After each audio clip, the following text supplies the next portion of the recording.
Hi guys, my name is Lacey, and today we'll be talking about how I care for my African violets.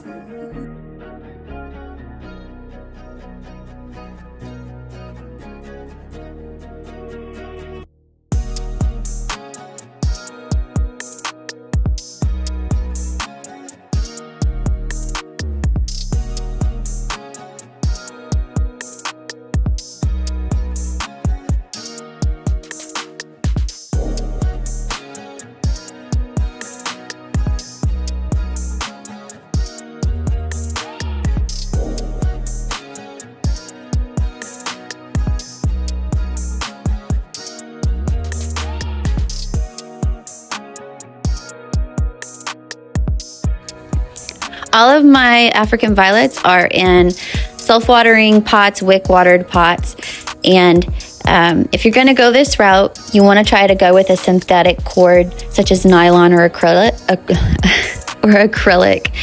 If you do use a natural fibered cord, be warned that it will rot and break down quickly.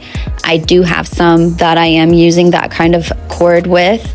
It's because of the water and the fertilizer. It makes it acidic and it rots the string.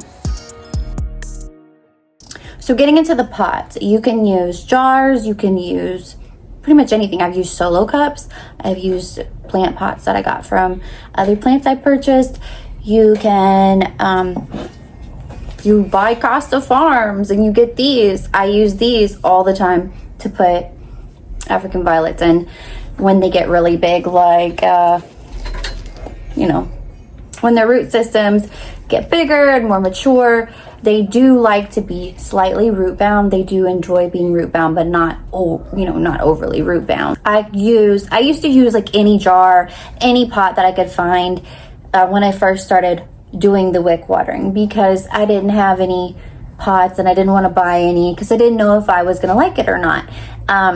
For instance, this is one that I made myself. You can go and find containers like this, or even use pickle jars, any kind of empty jam jar, and a pot or any plastic container, because I do also have containers like this that are not plant pots. They're just solo cups that I burned holes into and put my cord in, and then I would sit them in the container. But I also have some that I have purchased, such as these. I have them in 2 different sizes. This is another one here. Some of these pots I got from Walmart, online, Temu, and Amazon. This is another style here that I have. And I used to have all different various sizes of jars, but I prefer these round pots that are just right to fit this this size of container inside, because I don't want it sitting on top high. I want it to fit snugly in there, because I do have my plants on shelves and I don't want them so high that they're touching the artificial light that I have installed. So I think that's kind of that for those.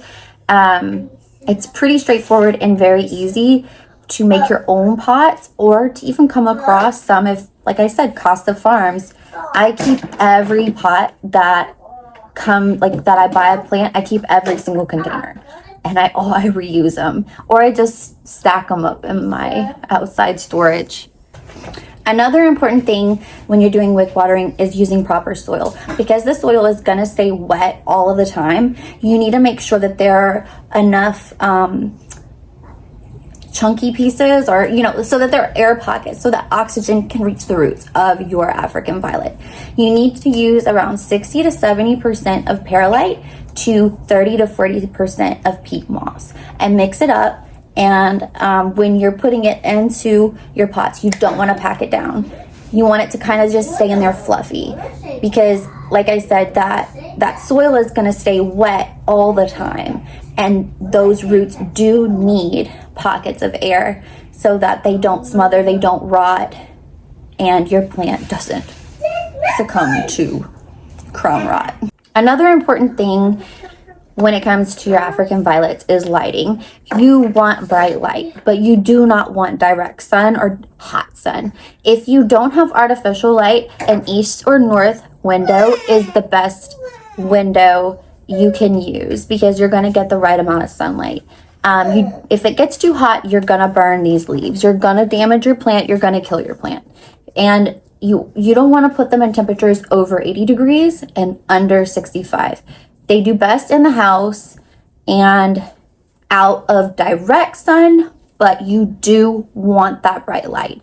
You want at least 12 hours of sunlight or 12 to 16, and 6 hours of complete darkness. This will signal your violet to bloom. It's going to give the plant a signal to put out bloom growth. If you don't have it, if you don't have fertilizer, if you don't have the right amount of light, your plants are not going to bloom. They're not going to be happy and they may die, especially if you don't have enough light. I used to have all of my violets in my eastern window in front of me, but I have since then moved them to artificial lights on my shelves because it's a lot easier. I don't have to rotate them as often, especially if they're the ones in the center, because they will kind of pull and be asymmetrical. And I think the goal for most people with African violets is you want a nice, pretty symmetrical plant.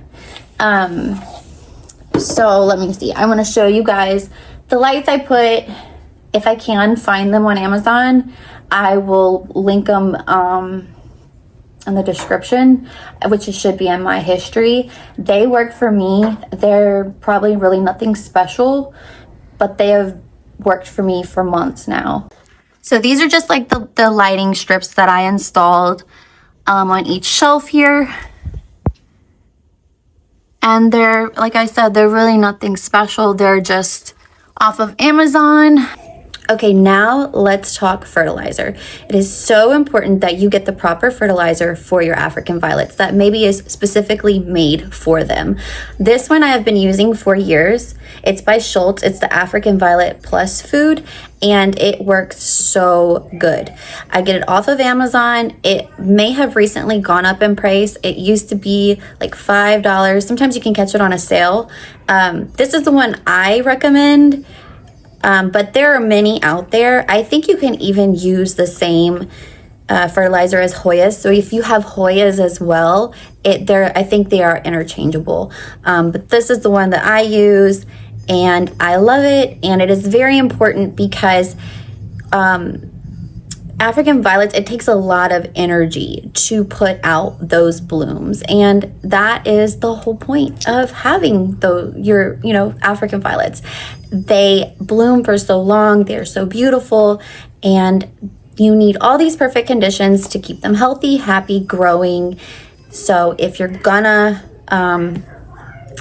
get into them, or if you're not knowing why yours is not growing and you haven't tried maybe a different fertilizer, or you're not using one, just pick one up from Walmart or wherever and try that at first. But I do recommend this one. This is my favorite.